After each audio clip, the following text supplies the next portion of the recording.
has become a bit of a fly around the world. It's not just NATO. It's not just the European Union. It's Japan. It's 40 nations. Do you think Vladimir Putin is weaker today than he was before all those events? I know it was. Will you get CNN Chief International Security Correspondent Nick Payton-Walsh is live for us in Kyiv. Nick, let's begin with Prigozhin's plan. Do we have confirmation that officials at the Kremlin were tipped off that something was coming? Not quite as acute as that. A European intelligence official I've spoken to says that they're aware of hints that there may have been prior knowledge amongst the Russian security or military establishment, that perhaps people knew, perhaps they kept it to themselves, didn't pass it on, wondering if it would indeed succeed. And there may be some people who are looking for the dent in Putin's prestige that this essentially generated. But it is still early. The officials said there's still a lot of fog around these matters. And the Wall Street Journal's reporting talks about part of this plan being to capture the Defense Minister Sergei Shoigu and the Ukrainian Chief of Staff Valery Gerasimov as part of an opening phase of this plan. And indeed, we've also heard from the National Guard head, Viktor Zolotov, saying that there were leaks from the Prigozhin camp ahead of this mutiny. All of this adds to the possibility that, because we know Sergei Shoigu was in the southern city of Rostov that Prigozhin advanced upon, they may have hoped to try and capture him.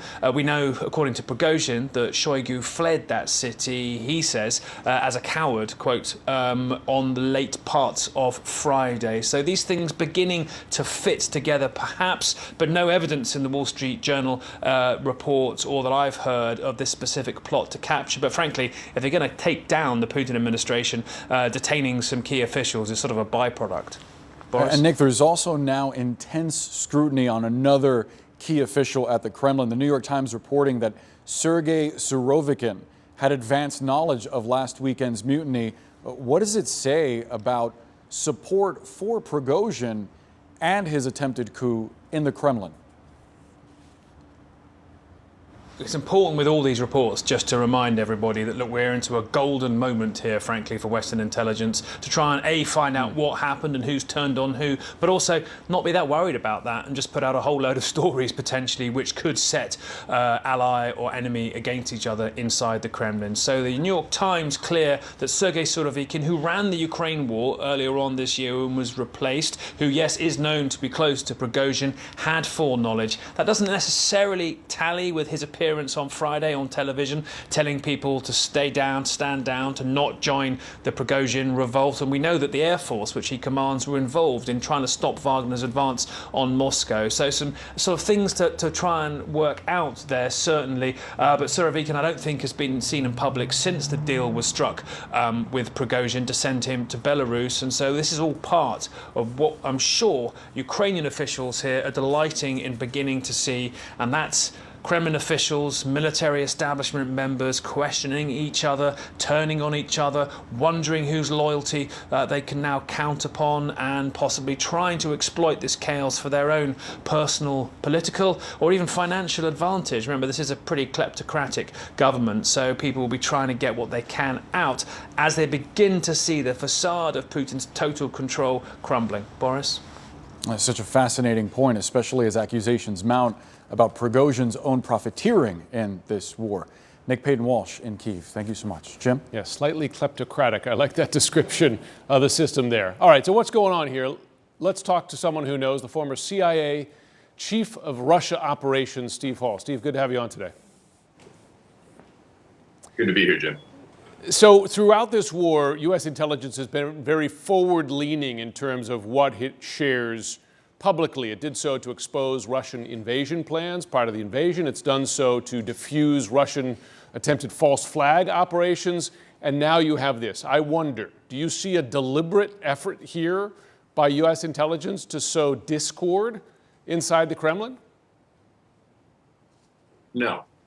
I can be that direct about it because, of course, it's probably within the realm of the certain to say that it would certainly benefit the United States and NATO if there was more instability, more insecurity inside of Russia. But right now, the U.S. intelligence community is focused on collection. Certainly, we're prohibited by law, and you simply cannot impact a U.S. audience on that. So that's not to say that the Ukrainians or that others couldn't try to spin the situation to increase the problems that are in Moscow. But if this reporting is accurate, and I think we're going to see more reporting coming out outlining what actually happened over the coming weeks, it does sort of validate what I had thought previously, which is that Prigozhin didn't just wake up in the morning and say, I'm going to head to Moscow on the, head north on the M4.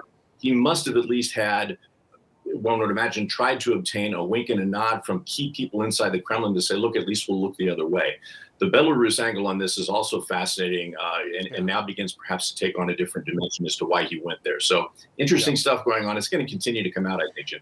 Set aside the Belarus question just for a moment, if we can. Describe your sense of what this means for Putin's leadership right now, because it almost doesn't matter who actually was involved to some degree. If Putin thinks they were involved or wants to demonstrate he's now in control, are you looking at the groundwork being laid for a purge here? One, to eliminate potential enemies, but two, to show he's still the boss? Yeah, a lot of layers to this, Jim. So let me try to provide some context. So first, yeah, I think Putin is probably going to have to do some things to shore up at least the perception of weakness. I would argue it's more than a perception. I think Putin is now weaker than he's been at any time in his career there, if you call it that. But yeah, he may indeed push back and try to identify who was doing what during that coup attempt. The FSB, the Internal Security Service, which has primary responsibility, has a very busy couple of weeks and months ahead as they begin to sort this out. But also keep in mind that in the Western context, so, we don't think of each other as usually trying to manipulate and try to find out whose side people are on. In Russia, that is, that's almost at the genetic level that happens. So yeah, there's going to be a lot of testing and a lot of trying to figure out who supported who. But in the Russian context, that's not quite as big of a deal. But there is no doubt, Jim, as you alluded to earlier, that Putin is in a weakened state. Yeah. You mentioned the Belarus angle here because there'd been some doubt earlier in the week as to whether he was there. Now there's some satellite images, possibility of his jet, that is Prigozhin's jet, being on the ground. Tell us why you think the Belarus piece is important before we go. So this is a fascinating thing because I think certainly myself and probably some other Russia watchers as well, had long looked at Lukashenko as essentially nothing more than sort of a governor as part of Russia effectively. I mean, it's not really a sovereign state given the power that Russia exerts over Belarus. But if you start asking who benefits from what, so you ask, why did Prigozhin go to Belarus? What would Lukashenko have gotten out of that? It's clear Putin, wants to clear him out and get him away as soon as possible, but why not just kill him? Because Putin usually does that. If this theory is true, it's fascinating because everybody wins. Putin gets him out of the country, Prigozhin gets to live, and Lukashenko gets a guy who knows how to run Wagner. And if the Wagner guys end up in Belarus, then that's leverage against Moscow for Lukashenko in the future. Because remember, the Russian army is really busy in Ukraine these days. So, it's possible that Lukashenko could have said, hey, I'll take that because it gives me future leverage against Putin. It's really interesting stuff, Jim. That's some Game of Thrones level stuff. Remarkable. Steve Hall, I know you're going to keep watching closely. We are as well. Thanks so much for joining.